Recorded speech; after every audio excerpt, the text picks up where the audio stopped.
It's funny how you remember quirky things in your life, you know. I remember my childhood phone number. I remember the tag number of the first car I ever owned when I was 16 years old. I may not remember what you told me yesterday, but I remember quirky stuff, and I was thinking about that yesterday when it was announced that the killer had died. And I remember back in 1994 vividly the big police chase on the LA freeways with O.J. Simpson and Al Cowlings in the white Ford Bronco, fleeing at slow speeds from the authorities. But I was thinking yesterday about how a lot of that is embedded in my memory, and I remember the names of so many of the actors that were in that terrible drama, if you will. Of course, I remember Simpson himself, and I remember his legal team. It was, of course, Johnny Cochran and Robert Shapiro and F. Lee Bailey were his counselors. I think they're all deceased. I know Johnny Cochran and F. Lee Bailey are. I'm not sure about Shapiro. You may remember Judge Ito, who I thought was not that effective.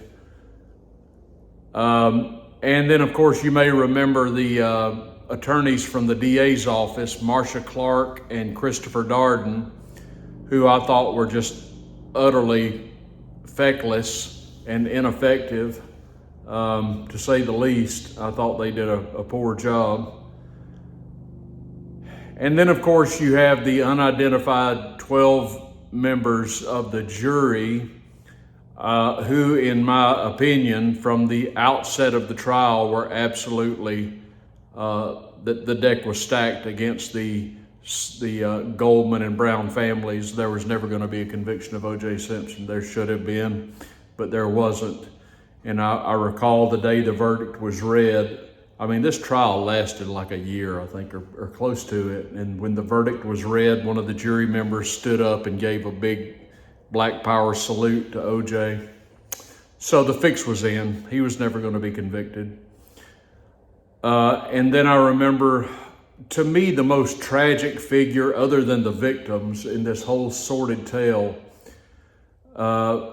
just kind of etched into my brain, was Fred Goldman. Fred Goldman was, of course, the father of Ronald Goldman, one of the killer's victims. And Fred, you may remember, was bespectacled, and he had a handlebar mustache, and he was in the courtroom every single day waiting for justice to be done for his son. And I well remember that when the verdict was read, the look of shock and disbelief and horror even that was on this man's face as justice was denied for his son, his late son. And there were other principals involved in this tale as well. Of course, later, though he was acquitted in that trial, later, there would be a civil trial in which Simpson was found to be responsible for the deaths of his two victims, and he was ordered to pay millions of dollars in restitution to the Brown and Goldman family, money he never repaid, of course. I saw one report yesterday where he died owing over $100 million in restitution. Which of course was never going to be paid. You may well remember that after, or at some point during the trial, O.J. Simpson said that he was going to devote the rest of his life to finding the killer of his wife. And then, of course, after the acquittal, he promptly went out and started playing golf. I don't think he found the killer on the golf course, on the other hand. And of course, years later, not that many years later, he would be arrested and sent to prison finally for a unrelated crime that was committed in Las Vegas. But it's been it's been 30 years since we have been denied, since the Goldman and Brown families have been denied justice. And it's just been a tragic tale. Ronald Goldman and Nicole Brown Simpson, of course, the two victims, the latter being the wife of the killer. Now, how do I feel about that whole tale? It seemed overwhelmingly obvious to me, and I think, quite frankly, any rational person, that O.J. Simpson was nothing but a murdering bastard, a cold-blooded murderer who somehow convinced himself after the deeds were done that he hadn't actually done it.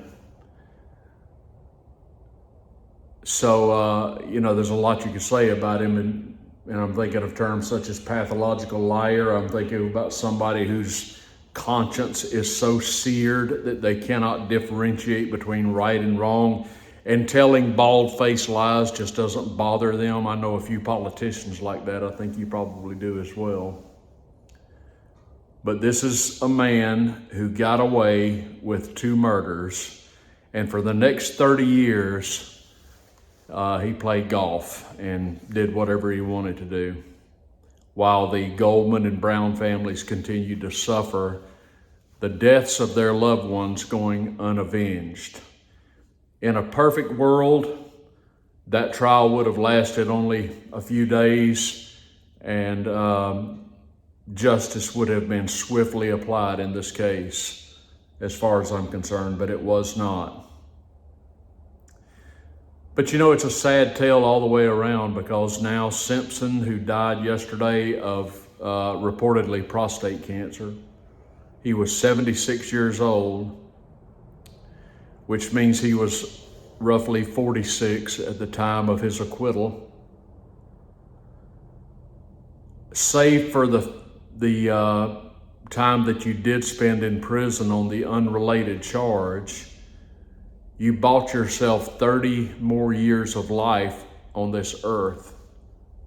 And what good did it do you? I think O.J. Simpson is probably in a bad place right now. I'm not sure. But he said he was going to spend the rest of his life looking for the killer. Well, the killer has gone to where killers go, as far as I'm concerned. Hey, give me your thoughts on the O.J. Simpson situation down below. Comment if you would, please. I'd appreciate that. Give me a thumbs up on the video and subscribe to the Triple T channel if you would.